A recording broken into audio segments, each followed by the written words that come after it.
This message didn't just find you, your soul called it in. You've been silently carrying questions that words couldn't frame. When will I be seen? Who truly knows me beneath the surface? Has anyone been watching the sacrifices I've made? Yes, chosen one, they have. Heaven has. And so has the one your heart has been waiting for. You thought you were in a season of silence, but spiritually you were being observed, not judged, not dismissed, but watched with reverence. Someone was waiting for the moment to approach, and now that moment has come. Speech balloon, they're about to break their silence. The distance you felt? That was divine timing, not rejection. The stillness? Refinement, not abandonment. They saw how you endured betrayal without bitterness. They watched you stay loyal even when applause stopped. They noticed how you carried the oil on your life with humility, not pride. Now your obedience has aligned with their readiness. And what's coming next is more than romance or reconciliation. It's a divine reunion orchestrated by heaven. The stillness is now beginning to crack. They're telling the observers to intervene. The move has already received approval. Let's examine this in 7 insightful and foretelling chapters. This message is more than simply material. So before we get started, please make sure you like, share, and subscribe. The selected ones are intended to get this supernatural assurance. This isn't something you just happen to find. Your season of stillness is changing, which is why God sent you here. Enter 77 in the comments section immediately if this frequency resonates with your spirit. That figure isn't arbitrary. The Most High and the invisible world receive it as a prophetic indication that you are prepared, positioned, and in alignment with the already occurring change. You've been seen, tested, and concealed. And now those who are watching you in silence are being told to do something. Your migration notification from delay to destiny is included in this communication. Not everyone is going to finish. Only those who are really selected. However, those who stick around will become more lucid, raise consciousness, and discover the gifts that are concealed in every word. This is not something that should be heard just once. It is a dynamic term. Whenever your spirit moves you, watch it again. Because every time you listen, something new will become clear. A second door will open. Let's get started. Chapter 1. A holy place was your hiding place. You may have referred to it as isolation. You may have referred to it as desertion. Why am I always overlooked? Why am I always passed by? May have been your cry to God, but heaven had a different word for it. Sanctification, insulation, and preservation, a sacred realm. You weren't being punished by God. What was developing inside of you was what he was defending. You were creating mantles, talents, and discoveries that required silence rather than attention. And God was enveloping you in heavenly quiet despite the pain and your sense of invisibility. It was because your value was still being sealed, not because you were unworthy. You were held in a precious place where destiny might unfold unhindered, a spiritual womb. A place where acclaim, attention, and likes couldn't determine who you were. Where you gained knowledge about fasting without approval. Where, unnoticed, you prayed through storms. When you did not have a platform but comply. You weren't wasting time in this sacred hiding spot. Spiritual language was what you were studying. You were beginning to hear God's whispers. You were being taught to distinguish between connection and covenant, between performance and purpose, and between opportunity and assignment.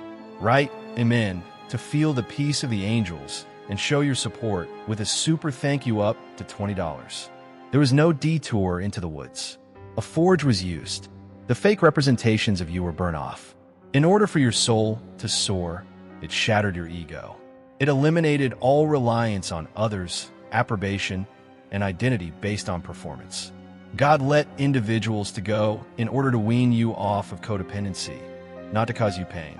He closed doors to guide you toward doors that only heaven could open, not to confine you.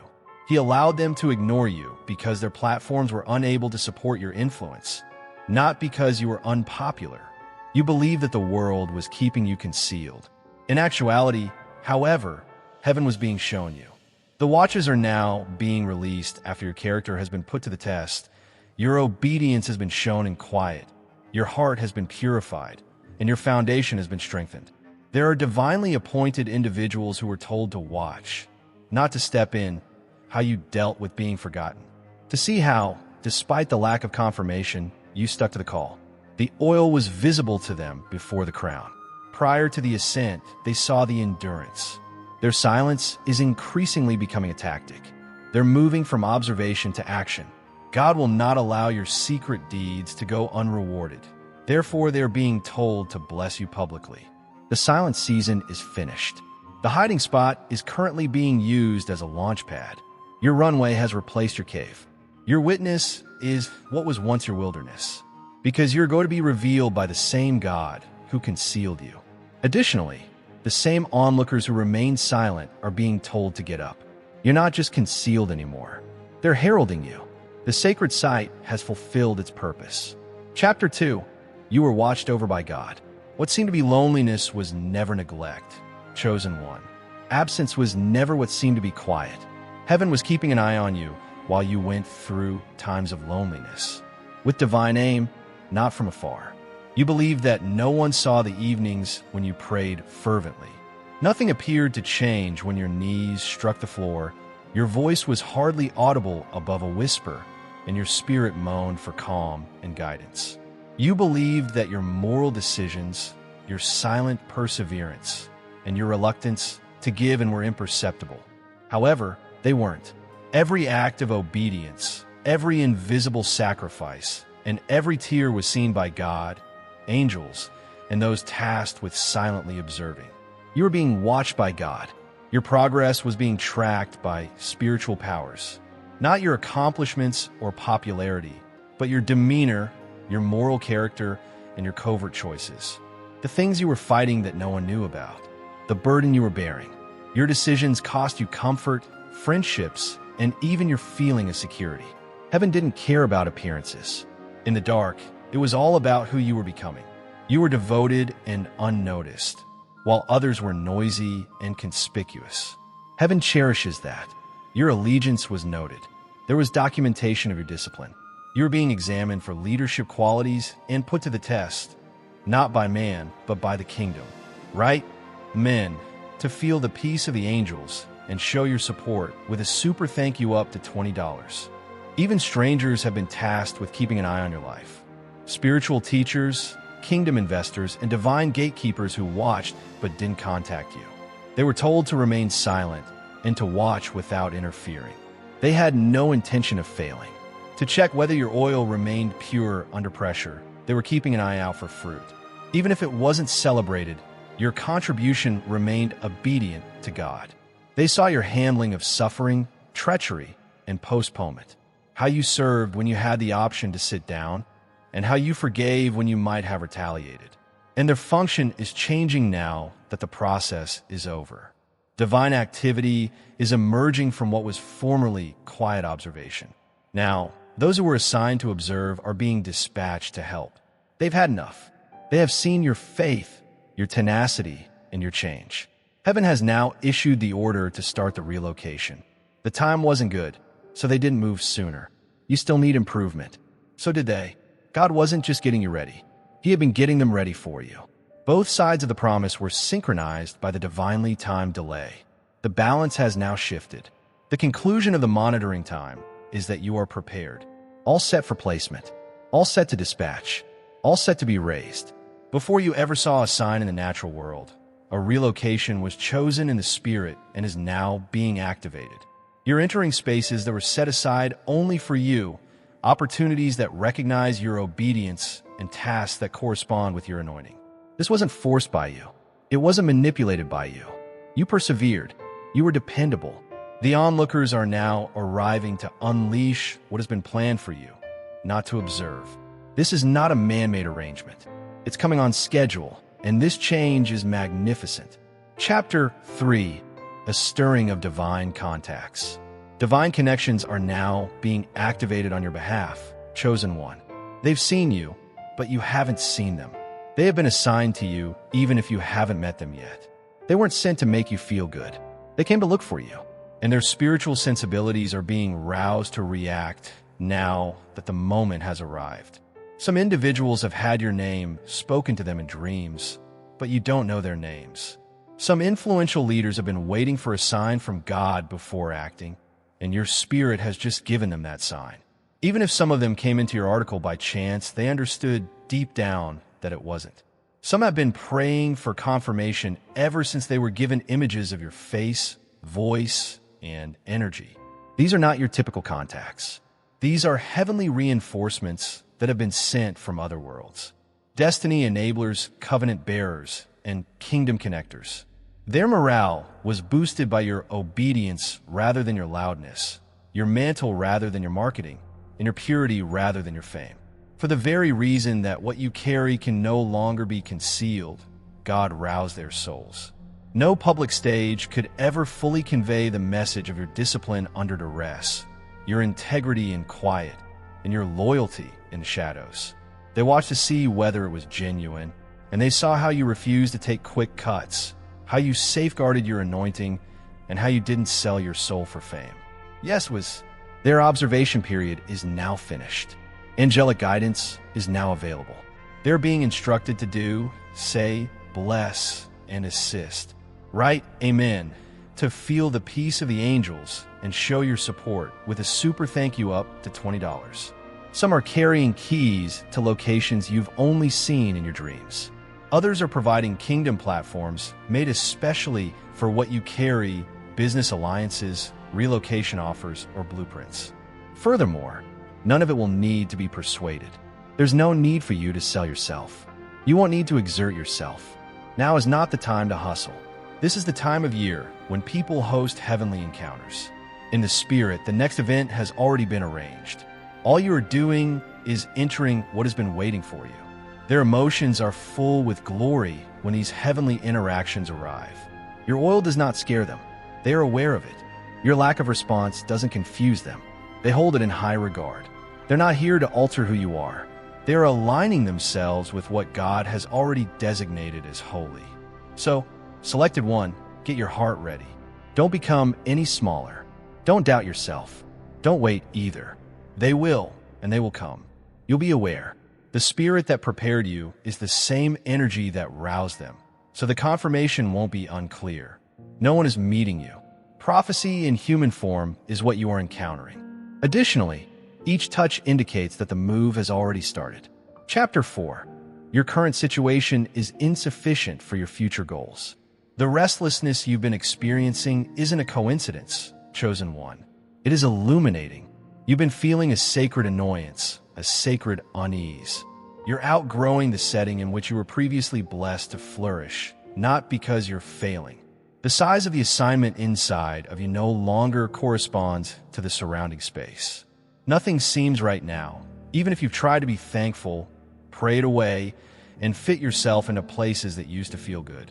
That isn't rebellion. That is enlightenment. God is demonstrating to you that your existing environment was intended to support your growth rather than your fate. It seems like pressure now instead than purpose. You are now agitated by what formerly validated you. That internal change serves as evidence. You're getting ready to relocate. Your surroundings are too cramped.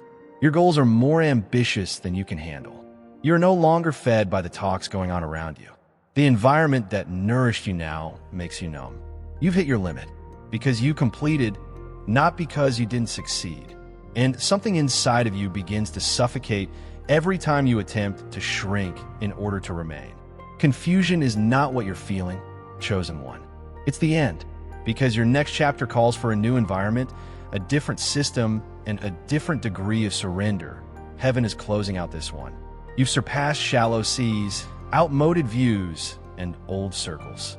God is now inviting you to deeper places where you will be needed and accepted to the fullest extent of your abilities. Geography is not the only factor in relocation. Moving cities and packing boxes aren't the only things involved. It has to do with alignment. The invisible, your soul, your thoughts, your routines, and your relationships, is where divine relocation starts. God is changing your perspective from one of fear to one of vision.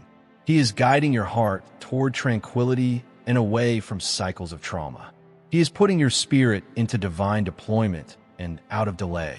Your spirit feels heavy in areas that used to seem sacred because of this. This explains why your happiness has been subtly seeping through invisible gaps. You can no longer be contained by the task that once stretched you.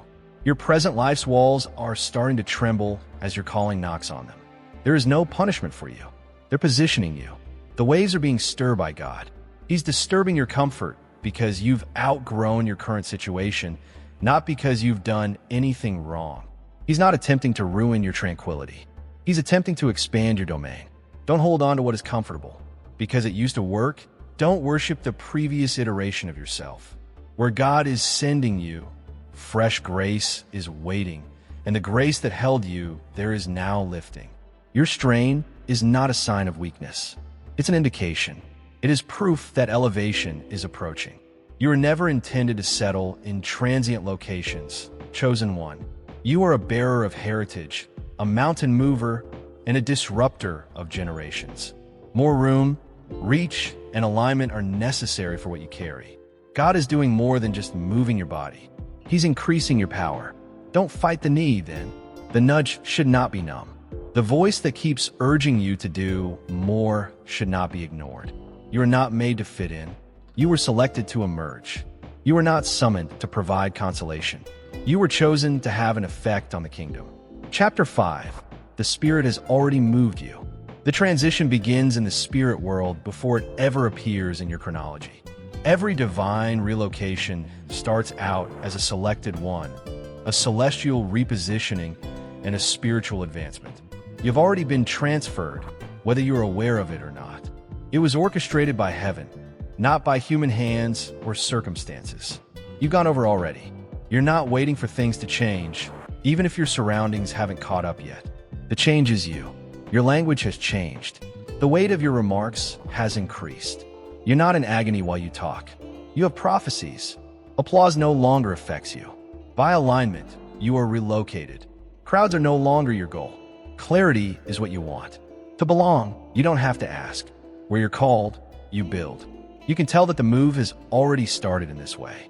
Your desires changed. You're no longer interested in little things. What used to fascinate you now wears you out. You are no longer tempted by the spotlight.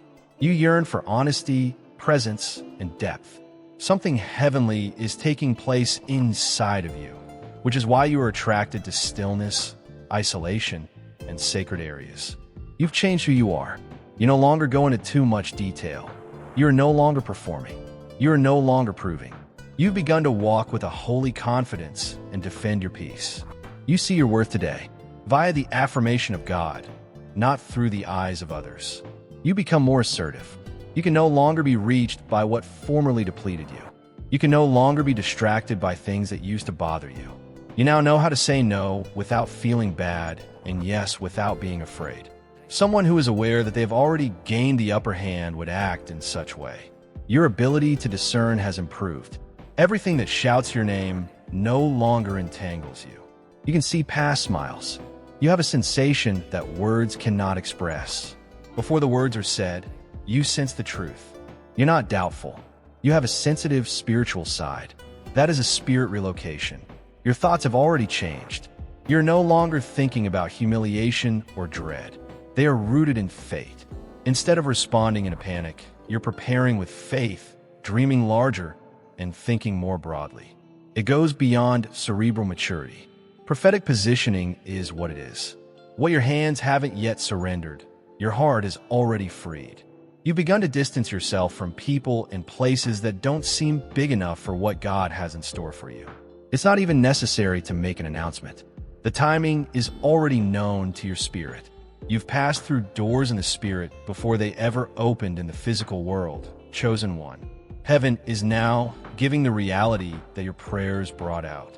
The land you're about to harvest was irrigated by your tears. You fasted for a future you already believed in, but couldn't see. You already unlocked the task in spirit, which is why you are being given the keys. You aren't holding out for a move. The move is you. Your spiritual GPS has already been updated, which is why you feel uncomfortable where you are. The former space is already gone. We're downloading your updated instructions now. We're stirring up your new contacts. Your new doors are opening due to alignment rather than hard work. Chapter 6. They're here to honor you, not to take advantage of you. Choose one. Get this into your soul. Convenience is not the reason you were chosen. Because of the covenant you uphold, you are being selected. Heaven and earth have a living agreement with you. Your obedience, your quiet, your scars, and your life all have spiritual weight. You are neither a temporary solution nor a filler. Years of preparation went into creating you a wonderful answer. Because you are available, you're not being moved. Your presence awakens something that has been dormant in that setting, which is why you are being moved. There have been stagnant atmospheres, and a holy spark is you. For years, some individuals have been going around the same mountain, and the heavenly key to changing their cycle is your coming. They are here to respect you, not to take advantage of you. They see you differently. Your oil speaks before you do, not because you broadcast it. You have never entered the rooms where your name has been spoken. No one's advancement has had the same impact as your obedience. Platforms weren't what you chased. Platforms are being put in place under your feet because you followed God. The genuine you is what they're after. The one among you who prayed in private. When everything was coming apart, you were the one who fasted. The you who prioritized chastity above fame, truth above trends, and purpose over pressure. The you who persisted when it was simpler to give up. The you who, despite the pain, showed forgiveness. They are attracted to that version of you, the holy, humbled, and healed version. They're not interested in your image. They want your opinion. They're not interested in your platform.